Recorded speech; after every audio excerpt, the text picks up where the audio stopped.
যানবাহন তৈরি হয়েছে তার নাম কি? আরো জোরে, জোরসে বলুন। জোর হলো না, আরো জোরে।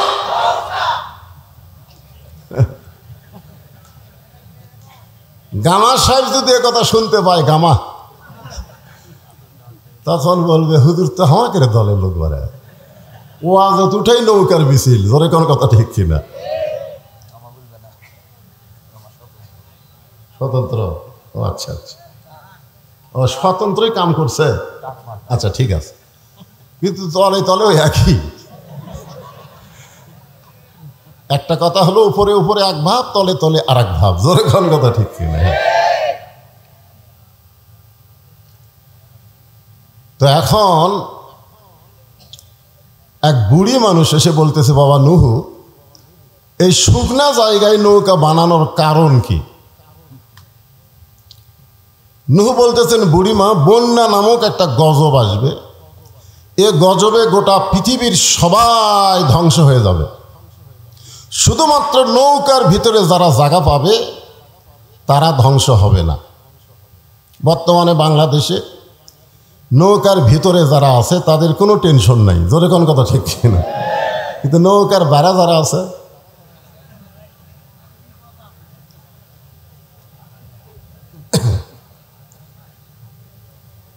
বুড়ি বলতেছেন, বাবা নুহু, এই ছোট্ট নৌকায় সবাই যদি উঠতে চায় বাঁচার জন্যে, এই নৌকার কি জায়গা হবে?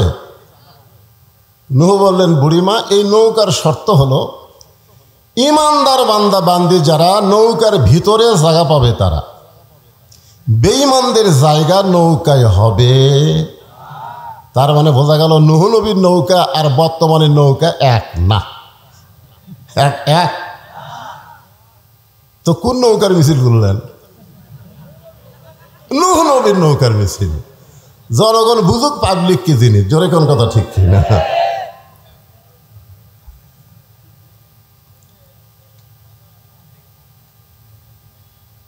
ইমানদার বান্দা বান্দি যারা নৌকার ভিতরে জায়গা পাবে তারা। সঙ্গে সঙ্গে বুড়ি বললেন, বাবা নুহু, আমি নৌকায় জায়গা নিবার চাই। নুহু বললেন, বুড়িমা, তাহলে আপনি পড়েন লা ইলাহা ইল্লাল্লাহু নূহু নবিয়ুল্লাহ। আচ্ছা, নুহু নবীর কলমা পড়তে আমাদের কোনো অসুবিধা আছে? এ লা ইলাহা ইল্লাল্লাহ পর্যন্ত সব নবীরই কলমা। ওই বাবা আদম থেকে আমাদের নবী পর্যন্ত সমস্ত নবীরাই লা ইলাহা ইল্লাল্লাহ। আপনারা যদি খ্রিস্টানক বলেন, খ্রিস্টানের লা ইলাহা ইল্লাল্লাহ ঈসা রুহুল্লাহ পর্যন্ত বলবে। যদি ইহুদিক বলেন, লা ইলাহা ইল্লাল্লাহ মুসা কালিমুল্লাহ পর্যন্ত বলবে। কিন্তু মুসলমানকে যদি বলেন, মুসলমান সব নবীকেই ভালোবাসে। জোরে কোন কথা ঠিক কি না? ইহুদিরা মুসার পরে আর কোনো নবী মানে না, খ্রিস্টানেরা ঈসা নবীর পরে কোনো নবী মানে না, আর মুসলমানেরা মোহাম্মদ নবীর উম্মত হলেও সমস্ত নবীকে তারা সম্মান করে। জোরে কোন ঠিক কি না? এই জন্য ইসলাম ধর্মে কোনো কৃপণতা। তাহলে সবাই একটু ঝাঁকি দিয়ে বলেন, লা ইলাহা ইল্লাল্লাহু নূহু নবিয়ুল্লাহ। নুহু নবী বললেন, বুড়িমা, আপনার আর কোনো চিন্তা নাই। শোনালো বলেন, ইন্নাল্লাযীনা ক্বালু রাব্বুনাল্লাহু সুম্মা ইসতাকামু তাতানাজ্জালু আলাইহিমুল মালাইকা আল্লা তাখাফু ওয়া লা তাহজানু ওয়া আবশিরু বিল জান্নাহ। আল্লাহ কিন্তু আমাদেরকে বলেছেন, আল্লাহ বলেছেন, নিশ্চয় যারা বলবে আল্লাহ আমার রব, এর প্রতি যারা অটল থাকবে, ইস্তেকাম থাকবে, তাতানাজ্জালু আলাইহিমুল মালাইকা, তাদের জন্য ফেরেশতার মাধ্যমে আল্লাহ খবর দেবেন, আল্লাহ তাখাফ, তোমাদের কোনো ভয় নাই, ওয়ালা তাহজান, তোমাদের কোনো চিন্তা নাই, ওয়া আবশিরু বিল জান্নাহ, বরং দুনিয়া থেকেই তোমরা জান্নাতের সুসংবাদ প্রাপ্ত হবে।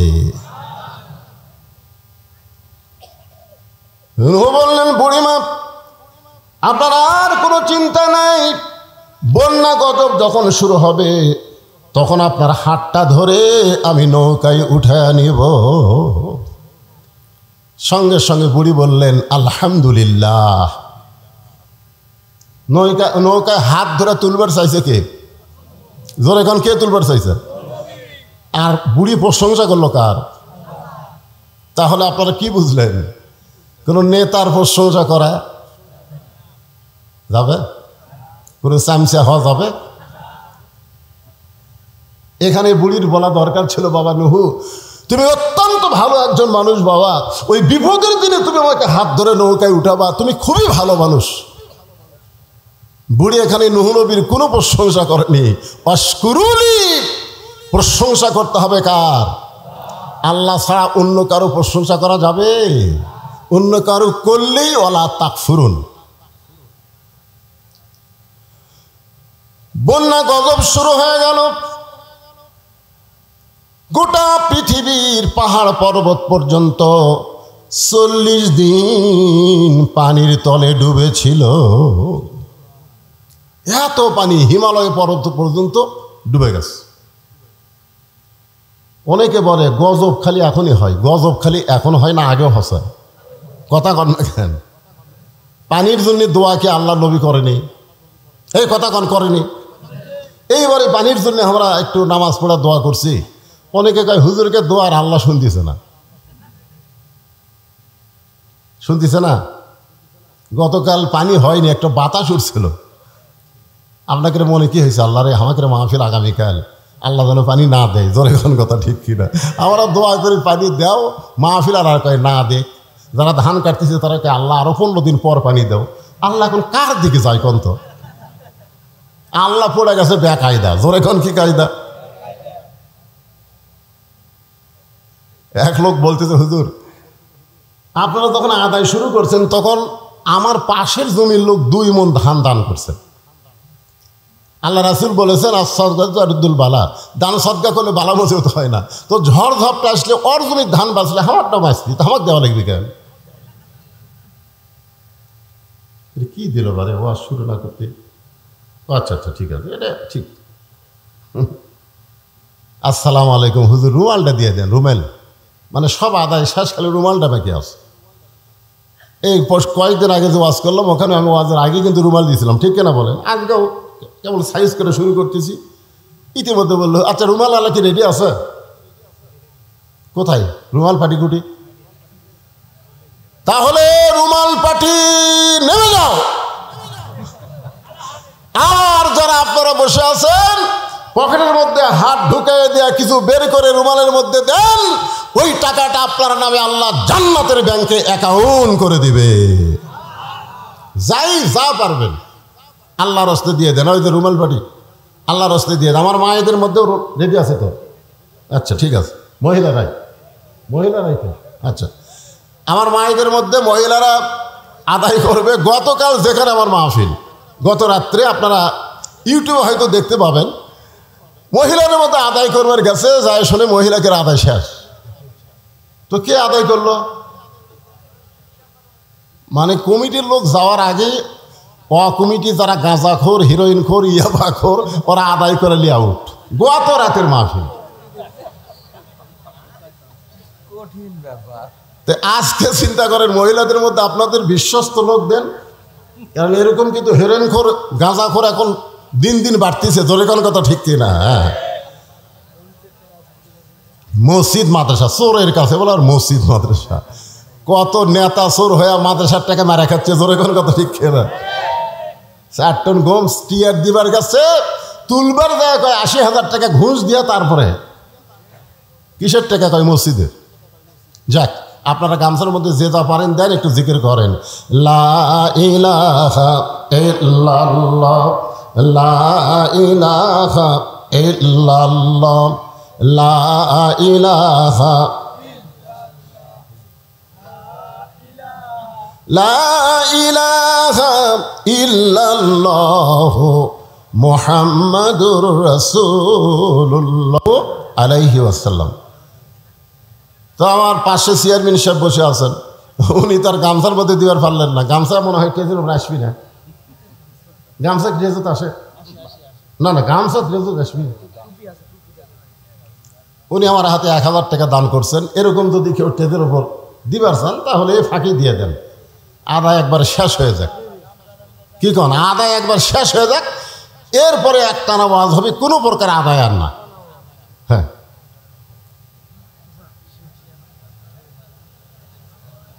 এই তো মাশাআল্লাহ, একজন আর 100 টাকা দান করছে। আল্লাহ দানকে কবুল করেন। আল্লাহ কে এত বড় গামছা কেন, গামছা না কি ধরছে রে এরা?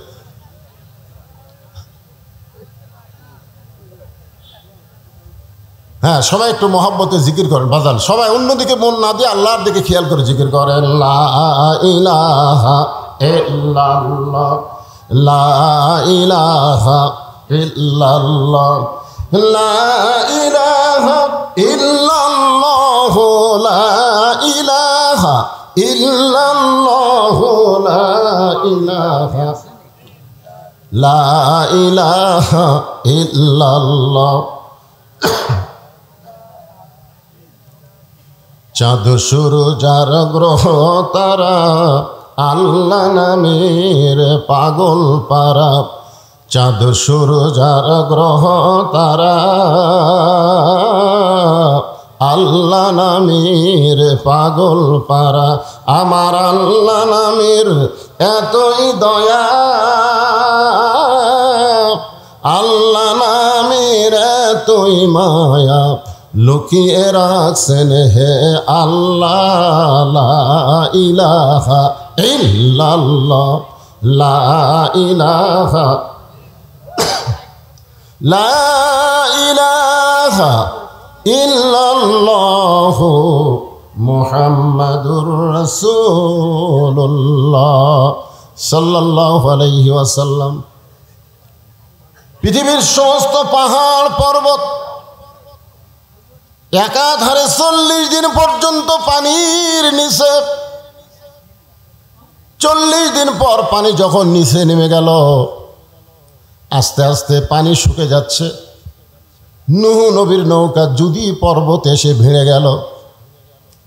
আল্লাহ ডাকতে বলে, নূহ খবর কি? নূহ বলতেছে আলহামদুলিল্লাহ। আল্লাহ কয় নূহ খবর কি? নূহ বলতেছে কি? আলহামদুলিল্লাহ। আল্লাহ বলে নূহ কি খবর? নূহ বলতেছে আল্লাহ নৌকার ভিতরে যারা জীবিত আছে তারা, আর নৌকার বাহিরে যারা ধ্বংস হয়েছে তারা। আপনারা কি বুঝলেন? নৌকার ভিতরে যারা কি রক্ষা পাইছে তারা, নিরাপদ আছে তারা, নৌকার বাহিরে যারা ধ্বংস হয়েছে তারা। আল্লাহ ডাক দেওয়া নূহরে তাহলে বুড়িটার খবর কি? নূহ বলতেছে আল্লাহ আমার মনই নেই। এখন কি নাই? দেখছেন, কঠিন বিপদ যখন আসে তখন একটা নবী পর্যন্ত ভুলে যায়। আপনারা বলেন তো হাসরের ময়দানের বিপদ সহজ না কঠিন? তাহলে ওই বিপদে পীর সাহেব মুরিদ খেয়াল থবি? আপনার এখন থবে? কতকগুলা বলে না আমার কোনো টেনশন নাই, পীর ধরছি। নূহ নবী বলতেছে আল্লাহ আমার মনেই নাই। আল্লাহ বলে নূহ তাহলে বুড়ির খবর কি? নূহ বলতেছে সবাই যখন ধ্বংস হয়ে গেছে নৌকার বাহিরে, বুড়িটাও ধ্বংস হয়ে গেছে। আল্লাহ বলে নূহ আজগুবি কোনো কথা বলা যাবে না, কথা বলতে গেলে তদন্ত করে কথা বলতে হবে। সুবহানাল্লাহ। কম আজগুবি, আমাদের বাংলাদেশে আমরা আজগুবি কথা বলি। আজগুবি যে কোনো কথা আপনি বলবেন, কথা তদন্ত করে বলার দরকার আছে না নাই? জোরে কান আছে, কথা কান আছে না নাই? আজকে আমাদের বাংলাদেশে অনেক বিষয় আমরা কোনো তদন্ত করি না, বিনা তদন্তে আমরা রিপোর্ট দেই। আজকে যারা কোরআনের মাহফিল এসেছেন, তদন্ত বিষয়টা একটু মনোযোগ দিয়ে খেয়াল করবেন। আল্লাহ বলে নূহ আজগুবি কোনো কথা বলা যাবে না, তদন্ত করো। নূহ নবী তদন্ত করতে এসে দেখে বুড়ি তো দূরের কথা, বুড়ির বাড়িটাও পর্যন্ত কিছুই হয় নাই। পাহাড়ের উপরে বাড়ি চলে গেল, আর একটা ঝুবড়ি বাড়ি, সেই বাড়িটাই কিছু হলো না। নূহ ডাক দিলেন বুড়িমা, সঙ্গে সঙ্গে বুড়ি টোপলা নিয়ে হাজির। নূহ বলতেছে বুড়িমা টোপলা কেন? বুড়ি বলতেছে আগে থেকেই সাইদ হয়ে আছি, তুমি কখন ডাক দিবে আর গজব যখন আসবে তখন টোপলা সামাল করতে আমার দেরি হবে, সেদিন আগে থেকেই সাইজ। আল্লাহ বলতেছেন ইয়া আইয়ুহাল্লাযীনা আমানুত্তাকুল্লাহা হাক্কা তুকাতিহি ওয়া লা তামুতুন্না ইল্লা ওয়া আনতুম মুসলিমুন। আল্লাহ বলতেছেন মুসলমান না হয়ে মরো না। আমরা কখন মরবো কেউ জানি? এই জোরে এখন কেউ জানি? তাহলে আমরা যদি না জানি কখন মৃত্যু হবে, তাহলে মুসলমান আমাদের হওয়ার জন্যে আমরা টোপলা বান্দার মতন কি ঈমান আমল ঠিক রাখছি? আপনারা কি মনে করতেছেন? বর্তমান যে পরিবেশ বাংলাদেশে চলতেছে, এই পরিবেশে এখন যদি আজরাইল আমাকে জান কবজ করবার আসে, আমরা কি করব? ও বাবা রে মারে, ও বাবা আজরাইল রে। একটা গজলেতে আছে, এবারের মতন ফিরে যাও রে আজরাইল, মিনতি করিয়া কই তোমারে। নূহ বললেন বুড়িমা বন্যা গজব শেষ হয়ে গেছে, বন্যা গজব শেষ হয়ে গেছে। সুবহানাল্লাহ হবেন না? ও বুড়িমা তোমার কথা আমার মনেই নাই, তোমার কথা আমার মনেই নাই, বন্যা গজব শেষ। আমি শুধু তোমার কাছে জানতে চাই, গোটা দুনিয়ার সব কিছু ধ্বংস হয়ে গেল, তোমার ঝুবড়ি বাড়ি আর তোমার কিছুই হলো না। বুড়ি মুস্কি মুস্কি হাসের বলে নূহ রে, আমি যখন আল্লাহর প্রতি ঈমান গ্রহণ করেছি তখন ঈমান আমাকে বলে দিয়েছে দুনিয়ার সবাই তোমাকে ভুলে যাইতে পারে, কিন্তু আল্লাহ তোমাকে কোনোদিন ভুলবে না। আমাদের সবাই সবাইকে ভুলে যেতে পারবে, কিন্তু একজনই আমাদের ভুলবে না, তিনি কে? আরো জোরে বলেন, তিনি কে? তাহলে আমরা জিকির করবো কার? ঠিক আছে ইমান, ঠিক আছে তো? কি মনে হচ্ছে কার জিকির হবে? চড়ে করে পরে বসে আছে আমাদের জাতির পিতা, বাবা আজর রশি ধরে টানতেছে, নিচে নমরুদের আগুনের চুলা দাউ দাউ করে জ্বলতেছে। ফেরেশতা জিবরাইল এসে সালাম দে বলে, ওগো আল্লাহর নবী ইব্রাহিম, আপনি যে হারে কাঁদতেছেন, আপনার কান্না দেখে আমার দরদ হয়ে গেল। আপনি যদি চান, আল্লাহ আমাকে 600 পাখা দান করছে। জোরে কোন কয়শো? একটা পাখার বাতাস দিব, আগুনের চুলা সাগরে গিয়ে নিভে যাবে। যদি আপনি চান আপনার কান্না দেখে আমার দরদ হয়।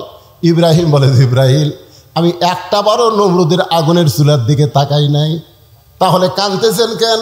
বলে কান্দার কারণ হলো আমার জন্ম দেওয়া বাপ, আমার জন্ম দেওয়া বাপ রশি ধরে টানতেছে আমাকে আগুনে ফেলে দেওয়ার জন্য।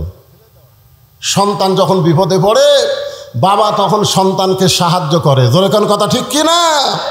আর ভাগ্যগুণ আমি এমন একটা বাবার সন্তান, যেই বাবা আমাকে নমরুদের চুলার মধ্যে আগুনের মধ্যে ফেলে দেওয়ার জন্য রশি টানতেছে।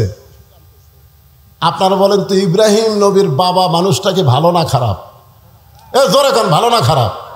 আর আমাকের বাপ,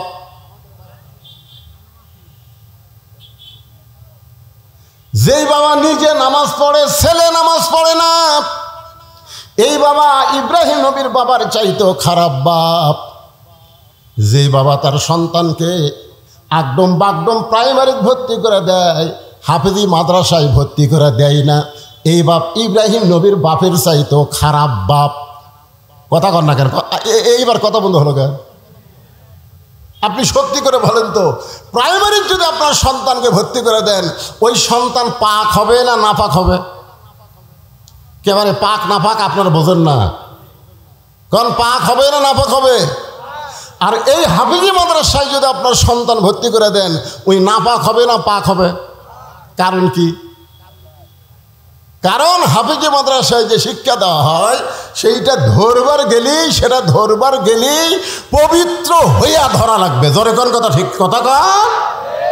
আল্লাহ কোরআনে বলেছে লা ইয়ামাসসুহু ইল্লাল মুতাহহারুন, ততক্ষণ পর্যন্ত তুমি পবিত্র না হবে ততক্ষণ কোরআন স্পর্শই করতে পারবা না।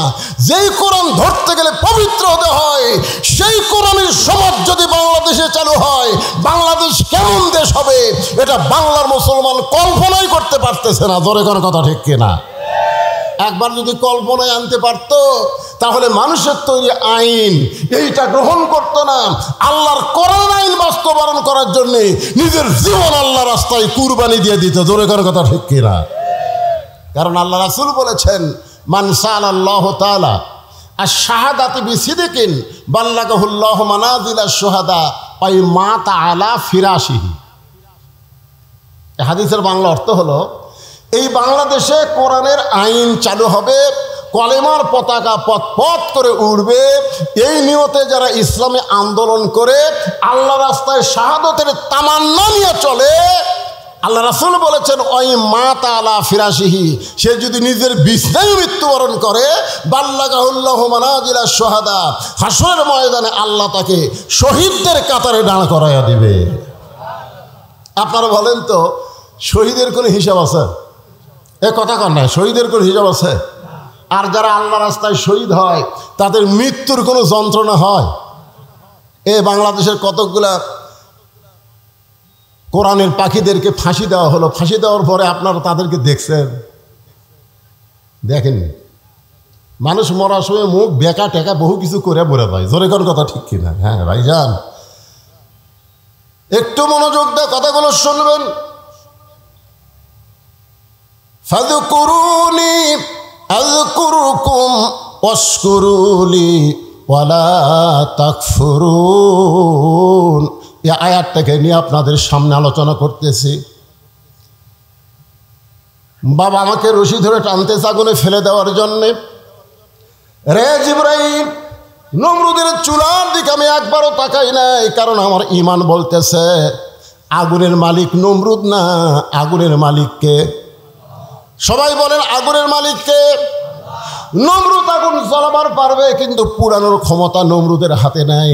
হাসবি আল্লাহ, পড়েন হাসবি আল্লাহ নিমাল ওয়াকিল অনিমাল মৌলা অনিমান নাসির।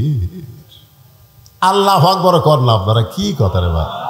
আমি শুনলাম এলাকাত নাকি কোরআনের দলের লোক বেশি, আর কোরআনের আয়াত তেলাওয়াত হয়, আল্লাহু আকবার কয় না।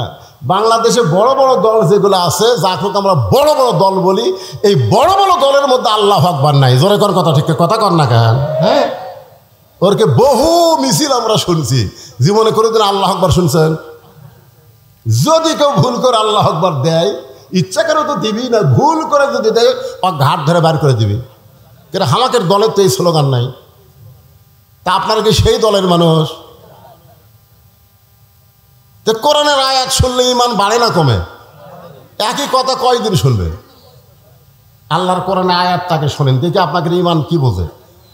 ইন্নামাল মুমিনুনা আল্লাযীনা ইযা যুকিরাল্লাহু ওয়াজিলাত কুলুবুহুম ওয়া ইযা তুলিয়াত আলাইহিম আয়াতুহু জাদাতুহুম ঈমানা ওয়া আলা রাব্বিহিম ইয়াতাওয়াক্কালুন।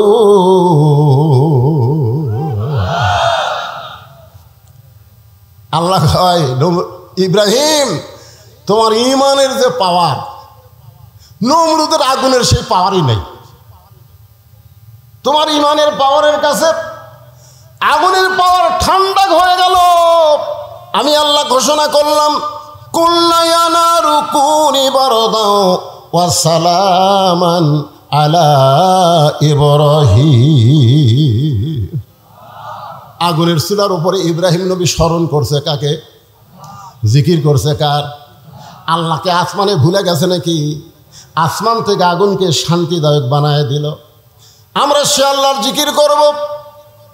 এখন জিকির সম্পর্কে কোরআনে একটা আয়াত আপনাদের সামনে বলতেছি, দেখেন আল্লাহ বলতেছেন, ইন্না নাহনু নাযালনা যিকরা ওয়া ইন্না লাহু লাহাফিজুন।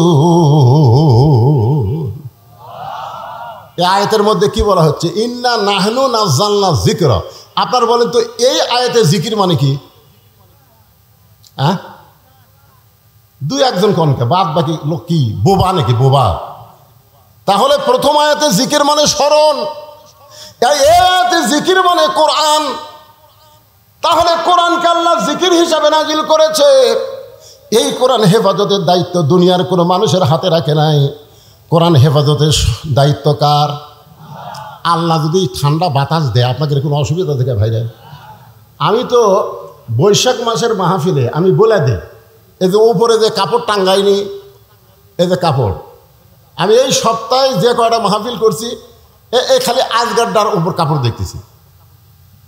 বক্তা বসে থাকবে, এরই থাকবে কাপড়, আর এই জায়গা খালি লাঠি পুতবি আর আলোর বাতি দিবি।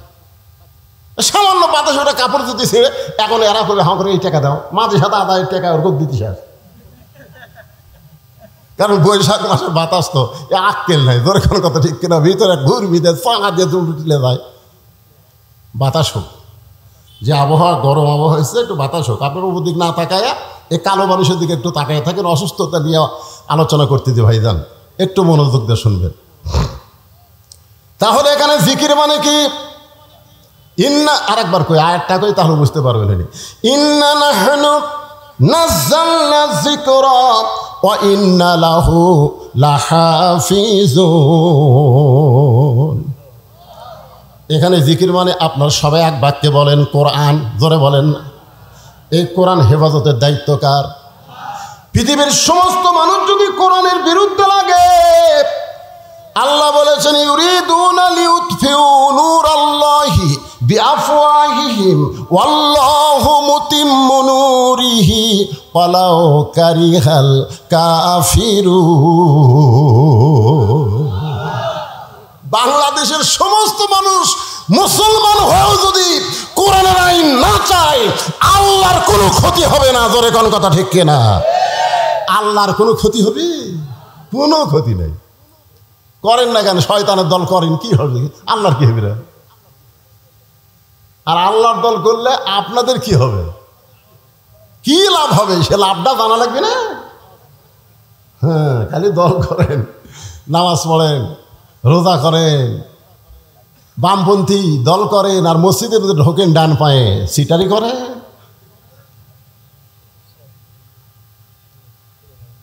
শোনেন, প্রথম একটা আয়াত নাজিল হলো, রাসূল তখন মদিনায় নামাজ পড়াচ্ছেন। আয়াতটা নামাজের মধ্যে আল্লাহ তাআলা রাসূলের উপর নাজিল করলেন, নামাজের ভিতরেই আল্লাহ ওহী নাজিল করলো। আয়াতটা হলো ইয়া আইয়ুহান নাবিয়্যু হারজিল মুমিনিনা আলাল কিতাল। আমার আগে শাফি ওয়াজ করলো না, শাফি খালি না, বাংলাদেশের অধিকাংশ বক্তারা এই ভুলটা করে। বলে মুনাফিক সর্দার হলো আব্দুল্লাহ ইবনে উবাই। আব্দুল্লাহ ইবনে উবাই হলো একজন সাহাবী। আব্দুল্লাহ ইবনে উবাই হলো একজন সাহাবী। উবাইয়ের বেটা আব্দুল্লাহ, উনি আব্দুল্লাহ ভালো মানুষ, কিন্তু উবাই ইবনে খলফ যিনি মুনাফিকের সর্দার, তার নাম হলো উবাই ইবনে খলফ। জোরেকার নাম কি? আর এক জায়গাতে আছে উবাই ইবনে সলুল। হ্যাঁ, উবাই ইবনে সলুল না উবাই ইবনে খলফ। আর আব্দুল্লাহ ইবনে উবাই একজন সাহাবী। আর আমরা একটা সাহাবী খেলে মুনাফিক বলে যাচ্ছি। আমার কথা কি বুঝতে পারছেন? হ্যাঁ, তো উবাই ইবনে খলফ সামনে কাতারে নামাজ পড়ে, টুপি ঠিক, দাড়ি ঠিক, জুব্বা ঠিক, পাগড়িও ঠিক। এখানে আবু বকর রাদিয়াল্লাহু পাশে নামাজ পড়ে। আয়াত যখন নামাজের মধ্যে নবীর উপর নাজিল হলো, তখন নবী নামাজের সালাম ফিরায় সাহাবীর দিকে মুখ করলেন। মুখ করে বললেন, সাহাবীরা, আল্লাহ পাক একটা আয়াত আজকে নামাজের মধ্যে আমার উপর নাজিল করেছে। সাহাবীরা তো আশ্চর্য হয়ে বললেন, হুজুর, আল্লাহ কি আয়াত নাজিল করলো আপনি আমাদের বলেন। আল্লাহ নবী বললেন, তাহলে সাইদ হয়ে তোমরা শোনো। এই আয়াতটা হলো সাইদ হওয়ার আয়াত। জোরে কোন কি হওয়া? সাইদ হওয়া। খালি জামাতবদ্ধভাবে নামাজ পড়লে হবে না, কাতার সোজা করে নামাজ পড়লে হবে না, জামাতবদ্ধভাবে কাফের বেঈমানদের বিরুদ্ধে অস্ত্র ধারণ করা লাগবে। কারণ মক্কার কাফেরেরা যে কোনো সময় মদিনা আক্রমণ করতে পারে, আর মদিনা আক্রমণ করলে ইন্নাল্লাহা মা'আস সাবিরিন, ধৈর্যশীলদের সঙ্গে আল্লাহ আছে। আজকে আমাদের গোটা বাংলাদেশ ভারত আক্রমণ করেছে, প্রতিবেশী ভারত আমাদের গোটা বাংলাদেশ আক্রমণ করেছে। আপনারা বলতেছেন হুজুর কি দিয়ে আক্রমণ করলো? ভারত তো আমাকে সাহায্যকারী, ভারত আমাকে প্রতিবেশী। আপনি জানেন না, ভারত অস্ত্রর চাইতো মারাত্মক অস্ত্র দিয়া আমাদের বাংলাদেশকে আক্রমণ করে আমাদের ঘরের বউ পর করে দিছে। কথা কন না কেন ভাই? আপনাকে গ্রামতকে ডিসেল লাইন নাই?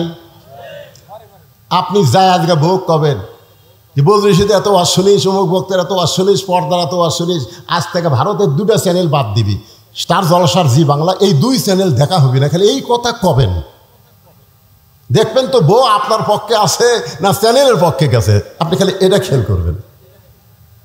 শোনেন, মেয়ে মানুষকে যদি দখল করে, মরদ মানুষ দখল হতে কোনো দেরি নাই। কারণ মেয়া দিয়েই বাংলাদেশ চলতেছে। তোর এখন কথা ঠিক কিনা ভাই? কিভাবে দেখছেন? ভারত আমাকে যুদ্ধ করা লাগবে কে রে? এমনভাবে মাল দিয়ে দিচ্ছে আমাদের ছেলেমেয়েকে, যুবকদেরকে। যুবকগুলা সব নষ্ট হয়ে গেছে। একটু মনোযোগ দিয়ে কথাগুলো শুনবেন। যদি মক্কা মদিনা আক্রমণ করে, দোয়া দরুদ দিয়া মদিনা রক্ষা করা যাবে না। ওই কাফের বেঈমানদের বিরুদ্ধে অস্ত্র ধারণ করা লাগবে, যুদ্ধ করা লাগবে। সুবহানাল্লাহ। সমস্ত সাহাবীরা বলতেছে হুজুর আমরা এক পায়ে রাজি। কারণ আল্লাহ যখন বলেছে অন্যায়ের বিরুদ্ধে যুদ্ধ করতে আমরা এক পায়ে রাজি। কিন্তু উবাই ইবনে খাল ও সামনে কাতারে টুপিওয়ালা দাড়িওয়ালা ও নবীর কাছে গিয়ে বলতেছে হুজুর এইটা না গন্ডগোলের আয়াত? আপনারা বলেন তো, ইসলামী আন্দোলনের আয়াত এটা কি গন্ডগোলের আয়াত? কথা কন না কেন, এটা কি গন্ডগোলের আয়াত? নবী চম করে বললেন স্বয়ং আল্লাহ তাআলা যে আয়াত নাজিল করলো, আমার 1 নম্বর মুসল্লি বলতেছে গন্ডগোলের আয়াত। সঙ্গে সঙ্গে আল্লাহ তাআলা আবার আয়াত নাজিল করলেন, ওয়ামিনান নাসি মাইয়াকুলু আমান্না বিল্লাহি ওয়া বিল ইয়াউমিল আখিরি ওয়া মা হুম বিমুমিনিন।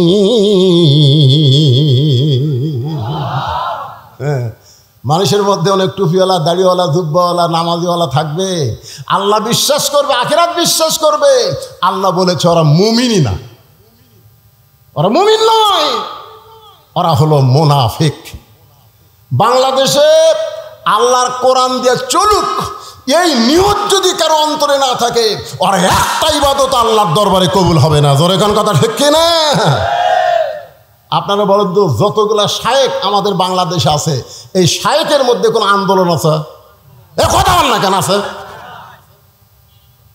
আমি তো মনে করি এই শায়েকেরা হয়তো শয়তানের কাছ থেকে কিছু পায়। একটা শালা ওই ইসলামী আন্দোলনের একটা কথাও কয় না। তোরে কথা কন না কেন ভাই? এই শায়েক কিন্তু বেশি দিন আগে থেকে শুরু হয়নি, এটা শুরু হচ্ছে বছর 15 আগে থেকে। আগে মৌলানা ছিল, হজরত মৌলানা ছিল, ছিল হঠাৎ এই শায়েক, এক শায়েক এক কথা বলছে আর এক তাহেরি সেটা নিয়ে লেগে গেছে। এখন ফেসবুক খুলে দেখেন, ও রে বাবা রে, নবী কখন থেকে কি হলো, এই নিয়ে আমাদের বাংলাদেশের যুবকেরা মাথা শেষ। নামাজ পড়ে কি হবি রে? তাহেরি একটা কয়, আহমদুল্লাহ একটা কয়, কেন তোর নামাজ পড়ে কি হবে? এই কথা তো কে বলো না, হুজুর ঠিক নাই কি? তুমি যত বড় আলেম হও, তোমার জবান দিয়ে যদি ইসলামী আন্দোলনের কথা না আসে, বাতিলের বিরুদ্ধে হকের পক্ষে কথা না আসে, তোমার একটা আমল আল্লাহর দরবারে কবুল হবে না। জোরে কোন কথা ঠিক কিনা? ডাইরেক্ট যদি বলবার না পারো, আল্লাহ বলেছেন উদউ ইলা সাবিলি রাব্বিকা বিল হিকমা বদরুশিদের মতন হেকমতের সাথে কও, ধরে কন ঠিক কেউ না। আমি কি ডাইরেক্ট কই, আমি অ্যাঙ্গেলে মারি, তাই বলে কি হক কথা বলা লাগবে না? সবাই আমার সঙ্গে পড়েন, কুল জাল হক, পড়েন কুল জাল হক ওয়া যাহাকাল বাতিল ইন্নাল বাতিলা কানা যাহুকা। তাহলে কোরআন হেফাজতের দায়িত্ব কার? মক্কার কাফেররা চেষ্টা করলো, যার উপর আল্লাহ কোরআন নাজিল করতেছে তাকে যদি হত্যা করা হয় তাহলে কোরআন এমনি দুনিয়া থেকে নিভে যাবে। আল্লাহ নবীকে হত্যা করার পরিকল্পনা করলো, অর্থাৎ কোরআনকে দুনিয়া থেকে বিদায় করার পরিকল্পনা করলো। গভীর রাত্রে মক্কার 37টা গোত্রের 37 জন নেতা আল্লাহ নবীর বাড়ির চারিধার ঘেরাও করলো এই জিকিরকে হত্যা করার জন্যে। আসলে নবী হত্যা না, আল্লাহর কোরআনকে দুনিয়া থেকে নিপাত করার চেষ্টা করলো। আমার কথা কি বুঝবার পারতেছেন? আল্লাহ বললেন, হাবিব দীর্ঘ 13 বছর মক্কায় কলেমার দাওয়াত দিলেন, মুসলমানের সংখ্যা হলো মাত্র 320 জন। এইরকম দাওয়াত দেয় ইসলামের বিজয় সম্ভব না। ওরা যখন চাচ্ছে কোরআনকে নিপাত করতে, আপনাকে হত্যা করতে, আপনি গভীর রাত্রে মক্কা থেকে মদিনায় হিজরত করেন। ওই কাফেরদের চোখ ডাঙ্গায়া আল্লাহ নবী আবু বকরকে সঙ্গে করে মদিনায় চলে আসলেন। মাত্র 8 বছর পর আল্লাহ তাআলা যেই মক্কা থেকে নবীকে মদিনায় পাঠাইছিলেন ওই মক্কা আবার বিজয় দিয়া দিলে।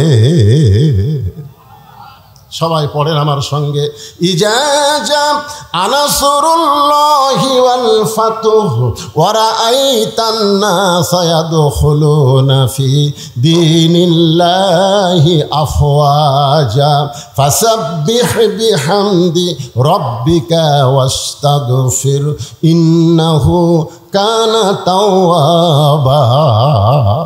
এখন আপনাদের কাছে আমার একটা প্রশ্ন, সে প্রশ্নটা হলো, আপনারা বলেন তো মক্কায় রাসূল কত বছর কলেমার দাওয়াত দিছে? আচ্ছা, আপনারা কি আমার কথা বুঝবার পারতেছেন না, না রাগ করে উত্তর দিচ্ছেন না? কোনটা কথা কন না, কথাগুলি তো সব। 13 বছর দাওয়াত দিয়ে মুসলমানের সংখ্যা হলো মাত্র 320 জন। তার মধ্যে 17 জনকে ওরা মারাই পিটাই মারিছে। 320 জনের মধ্যে কয়জন মারছে? 17 জনকে ওরা পিটাই মারিছে পারে। তাহলে 13 বছরের আয় হলো 303 জন। এই 303টা আয় নিয়ে নবী হিজরত করলেন মদিনায়। মদিনায় 8 বছরে 10,000 সাহাবী নিয়ে মক্কা বিজয় হয়ে গেল। তাহলে 13 বছরে 320 জন আর 8 বছরে 10,000। কোন ইসলাম? মক্কার ইসলাম না মদিনার ইসলাম? কোনটা চান আপনারা? কথা কয় না। মক্কার ইসলাম খালি পিটন খাওয়া, আর মদিনার ইসলাম খালি পিটন খাওয়া না, মারবো। হ্যাঁ, আজকে বাংলাদেশে মক্কার ইসলাম চলতেছে খালি পিটন খাওয়ারটা। ধরে কোনো কথা ঠিক কিনা? পিটন দেওয়ার ইসলাম নাই ভাই রে। যারা ইসলামে আন্দোলন করতেছে তারাও হেকমত অবলম্বন করতেছে। এই যে সামনে নির্বাচন, এখনো যায়নি। হেকমত করতে করতে আমি এক ওয়াজে বলি, চোর আসে চুরি করতেছে আর ওই হেকমত অবলম্বন করছে, ইন্নাল্লাহ মা'আস সাবিরিন, ধৈর্যশীলদের সঙ্গে আল্লাহ আছে। এই কয়ে ধৈর্য ধারণ করতেছে, এদিকে চোর সব নিয়ে চলে গেছে। ওই হেকমতে আছে, ওই হেকমতে আছে।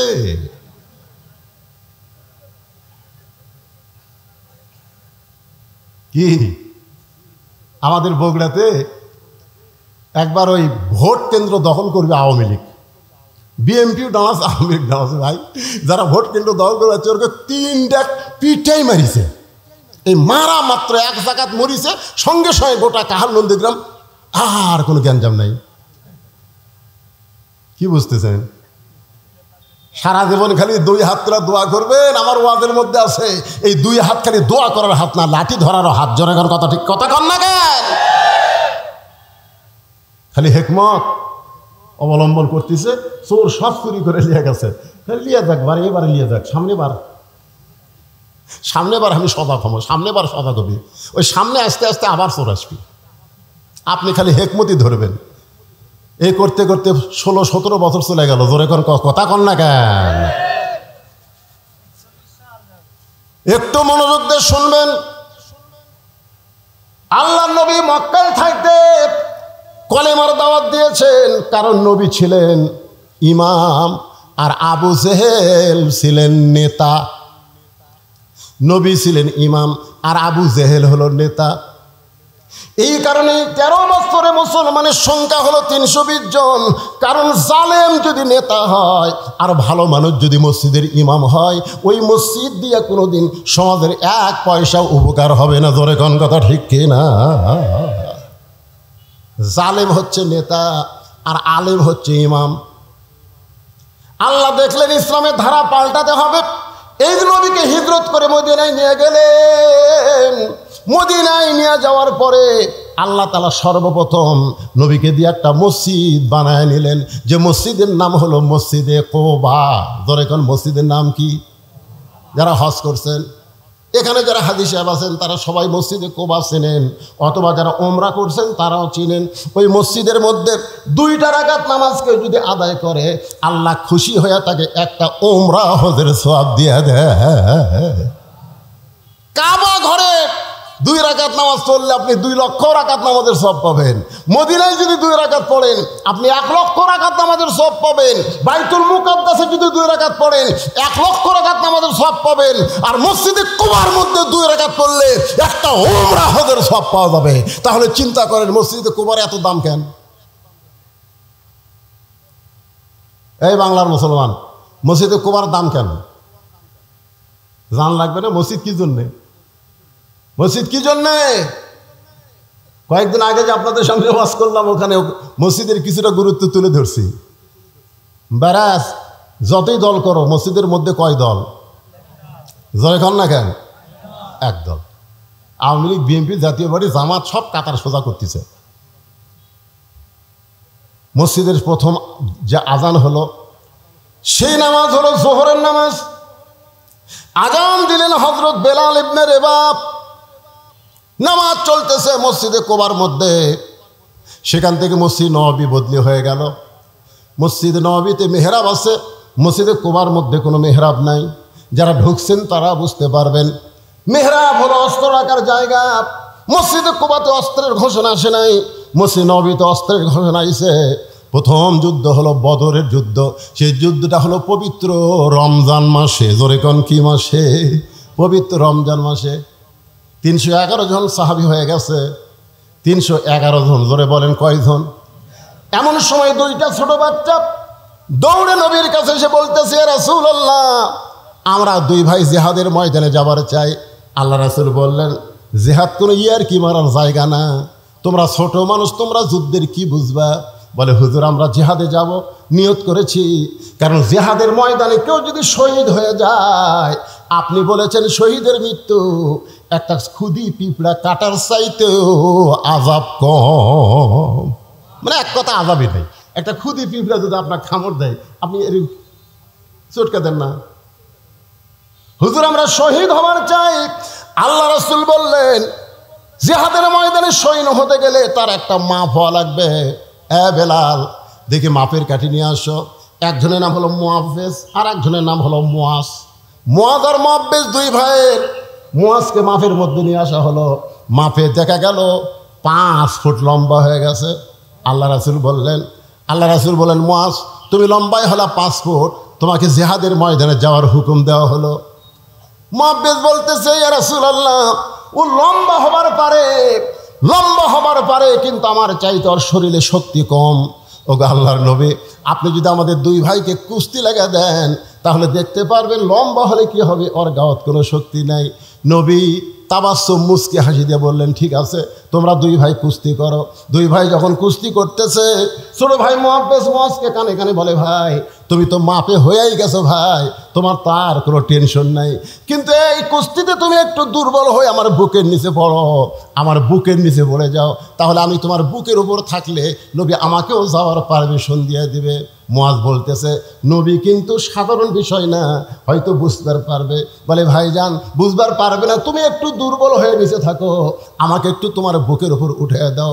মুয়াজ বলতেছে আমি পারবো না।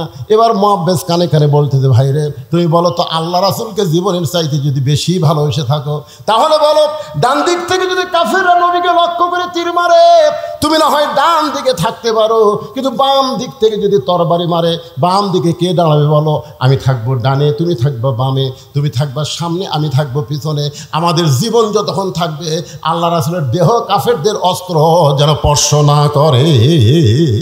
সঙ্গে সঙ্গে মুয়াজ দুর্বল হয়ে বুকের নিচে পড়ে যায়। এমন সময় আল্লাহ রাসূল বলতেছে এইরকম ছোট বাচ্চারা শহীদ হওয়ার নিয়তে যখন আল্লাহর দল করে, এই ইসলামকে কেউ মাটির নিচে দাফন করতে পারবে না। একদিন গোটা পৃথিবীতে ইসলামের বিজয় হয়ে যাবে। লিল্লাহে তাকবীর। এমপি সাহেবের আগমন। আপনাদের এমপিকে আমি এর আগে দেখছি, তখন এমপি ছিল না, তো এমপি হওয়ার পর এটা প্রথম।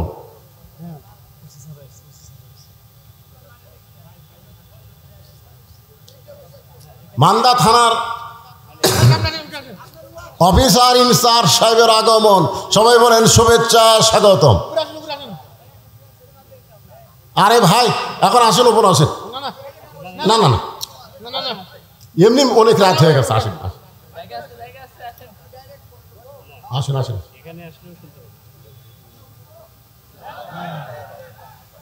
যে মানুষটা সাধারণ মানুষের মধ্যে বসতে চায়, এমপি হওয়ার পরও কখনো তার মনে এতটুকু অহংকার আসে নাই যে আমি এমপি। তার মন বলতেছে আমি জনগণের সেবক। জোরে কোনো কথা ঠিক কিনা? এর আগে আমি ভিডিওতে দেখেছি এরকম একটা মাহফিলে আমার ভাই মঞ্চের সামনে বসে আছেন, এমপি সাহেব বসে আছেন। এখন আপনারা তো কাম তো অকাম করছেন, সভাপতি পর্যন্ত চেয়ার দেননি। এখন এক চেয়ার দিয়ে থাকেন টেজের ওপর, এটা কেমন হয়? না না শোনেন, আমি কই এর ওই দিকে কয়েকটা প্লাস্টিকের চেয়ার তো দেখা যাবে, আনা যাবে না, দেশের আনা যাবে না। আচ্ছা আমরা বসি, অসুবিধা নেই। আপনার থেকে একটু অনুমতি নেই। এখানে তো নির্বাচনের তফসিল ঘোষণা হয়েছে, যার জন্য আসলে আমার মুভমেন্ট করা খুব নিষেধ। মানে সিইসি থেকে আরম্ভ করে ব্যাকে ধরার জন্য বসে আছে, মানে যে কোনো সময় সফল। আবার আপাও বলছে, সেই কারণে আমি যদি একটু সালাম দিয়ে চলে যেতে পারতাম আপনার এই নির্বাচন চলার কারণ। তাছাড়া আমার সারা রাত বসে থাকতে আপত্তি নেই। ঠিক আছে, সেদিন তো আপনার এটি দিয়ে আসলাম, ওটি বসে আসলে তারা সালাম কীভাবে দিতে ভাই। ঠিক আছে, আমি আপাতত কিছু সময়ের জন্য আলোচনা বন্ধ করলাম। আর প্রধান অতিথি সাহেব, তার সঙ্গে থানার ইনচার্জ সাহেব এসেছেন, তারা একটু সংক্ষিপ্ত সালাম দেবেন, শুভেচ্ছা দেবেন, তারপর ইনশাআল্লাহ।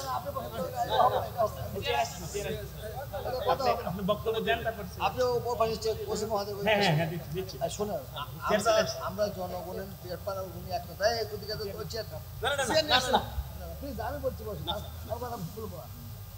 না খারাপ লাগবে না, তাহলে আপনি নিচে যায় বসেন। না না না এটা হবে না, এটা হয়। ওনারা তো গভর্নমেন্টের প্রতিনিধি, আমি হচ্ছে আপনাদের প্রতিনিধি, আমি আপনাদের সাথে থাকবো। মানে শেখ হাসিনা আমরা তো অনুরোধ করতেই আছি স্যার।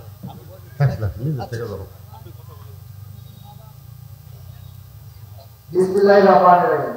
আজকে এই পবিত্র মাহফিল সম্মানিত সভাপতি, উপস্থিত সহসভাপতিবৃন্দ, আলিমগণ, শ্রদ্ধাভাজন মুরব্বীগণ, সমবয়সী যুবক ভাইরা, স্নেহের কচি কাছেরা, পর্দার আড়ালে দুয়ার ধরি আমার মা ভগ্নীগণ। আর বিশেষ করে এখানে উপস্থিত আছেন, আপনারা জানেন মালদা, আমরা এই কথাটা বলতে বাধ্য হচ্ছি, আমরা যখন কোনো বেকায়দায় পড়ি অনেক সময় আল্লাহ তাদেরকে কিন্তু থানা খুলবে, ঠিক না? এটা যেহেতু আল্লাহর উপর সবচেয়ে বিশ্বাস করা দরকার। তো সেই পশ্চিম মহাজা এই গভীর রাত্রে আপনাদের সঙ্গে দেখা করতে এসেছে, সাথে আমার পরিষদ ভাইরা এসেছেন।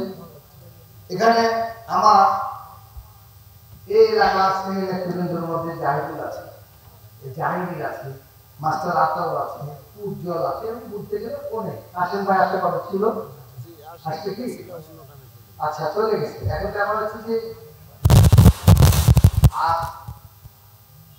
আজকে তিনি এখানে আপনারা তাকে ঘিরে আসছেন, তিনি কিন্তু আমাদের প্রধান।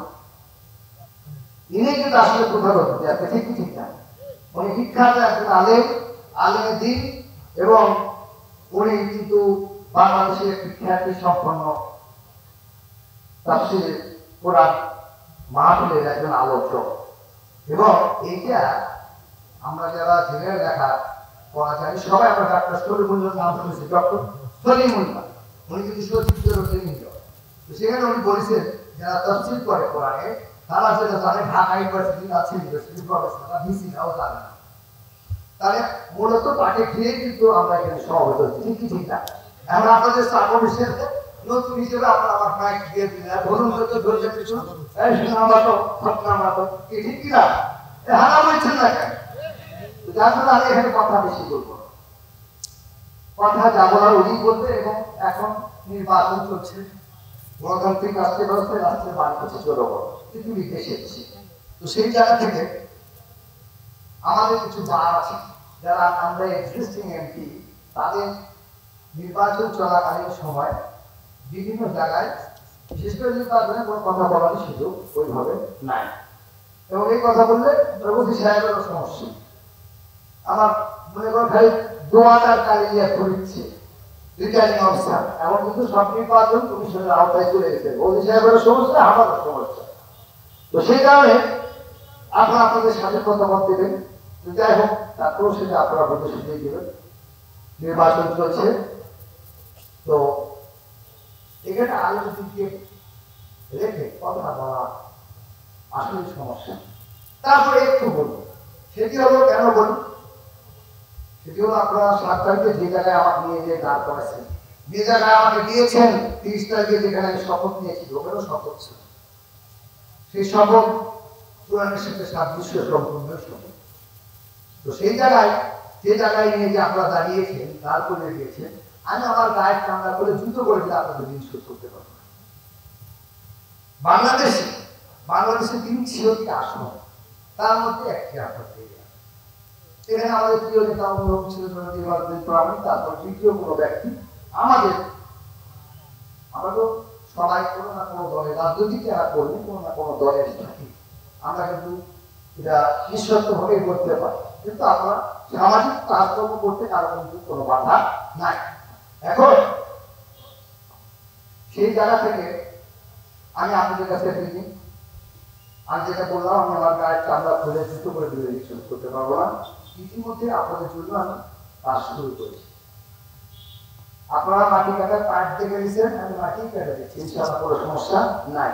আমি ধরো এক ডাল দিয়ে সময় থাকি তা মনে করি না, একবারে প্রত্যেকটা সময় যাচাই বাছাই করে ঢাকা যদি মোটরসাইকেল দিয়েও প্রতিবার বাইরে যায় আপনাদের কাজ করে নিয়ে এসে দিচ্ছি, কোনো অসুবিধা নেই।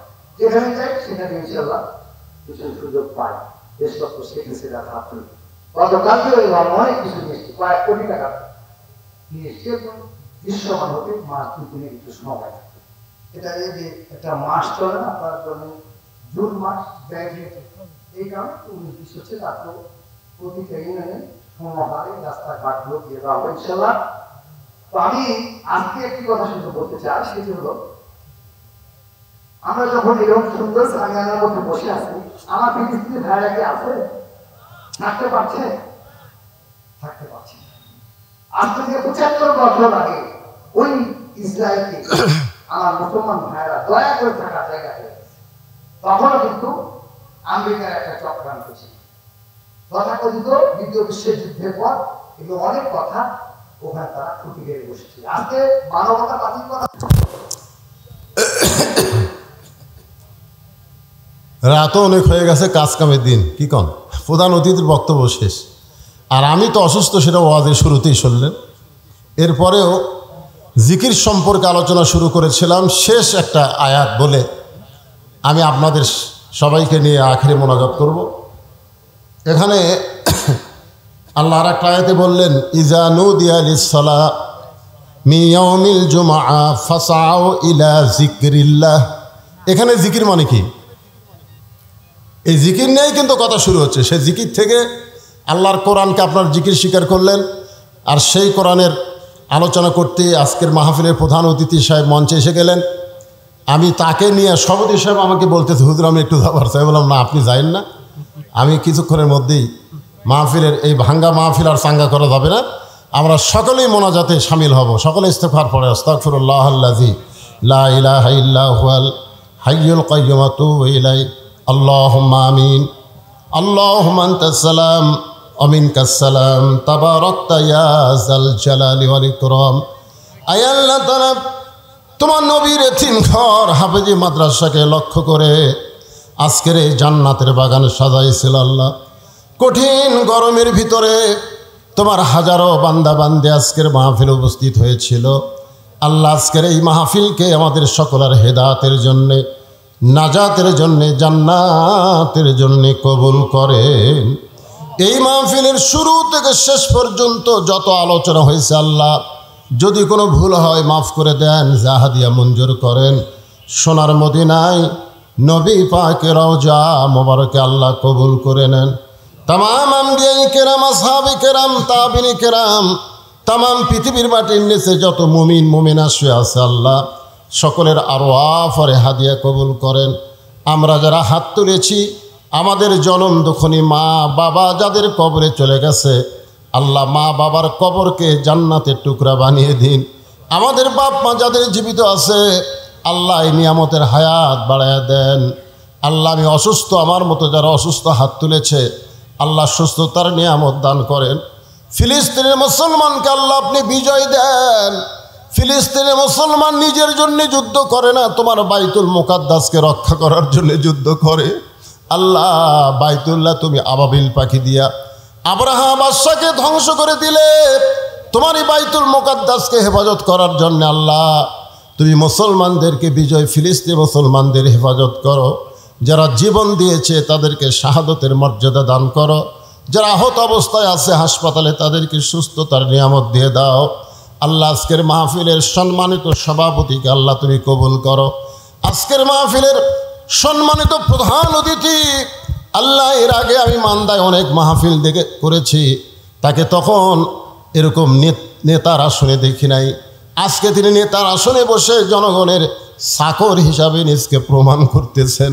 আল্লাহ, আমার ভাইকে শারীরিক সুস্থতা দান করবেন। যেমন নেতৃত্ব দিলে আল্লাহ খুশি হবে, রাসূল খুশি হবে, জনগণ কলিজায় শান্তি পাবে, এমন নেতাগিরি করার তৌফিক আমার ভাইকে দান করে দেন। আল্লাহ, মান্দা উপজেলা অফিসার ইনচার্জকে সঙ্গে নিয়ে হাত তুলেছি আল্লাহ, মেহেরবানি করে তাকে কবুল করেন। যে দায়িত্ব তার উপর অর্পিত আছে সুন্দরভাবে পালন করার তৌফিক দিয়ে দেন। আল্লাহ, মন খুলে প্রাণ খুলে দীর্ঘ সময় আলোচনা করতে চাইছিলাম, কিন্তু অসুস্থতার কারণে আজকে এটা হয়তো আমার পক্ষে সম্ভব হলো না। আল্লাহ, তোমার বান্দাদের জন্য প্রাণ খুলে দোয়া করি আল্লাহ, যেটুকু আমরা শুনলাম বাকি জীবনে আমাদেরকে আমল করার তৌফিক দিয়ে দেন। আল্লাহ, মাদ্রাসাকে লক্ষ্য করে নগদে বাকিতে আজকে যারা দান করেছে আল্লাহ সবগুলো দান কবুল করেন। মা বোনদেরকে পর্দা নিশাবেদা সালিহা মা ফাতেমার চরিত্র দান করেন। যেদিন আমরা বিদায় নেব আমাদের সকলের জবানে আপনি জারি করে দিবেন, লা ইলাহা ইল্লাল্লাহু মুহাম্মাদুর রাসূলুল্লাহ সাল্লাল্লাহু আলাইহি ওয়াসাল্লাম। আসসালামু আলাইকুম ওয়া রাহমাতুল্লাহি ওয়া বারাকাতুহু।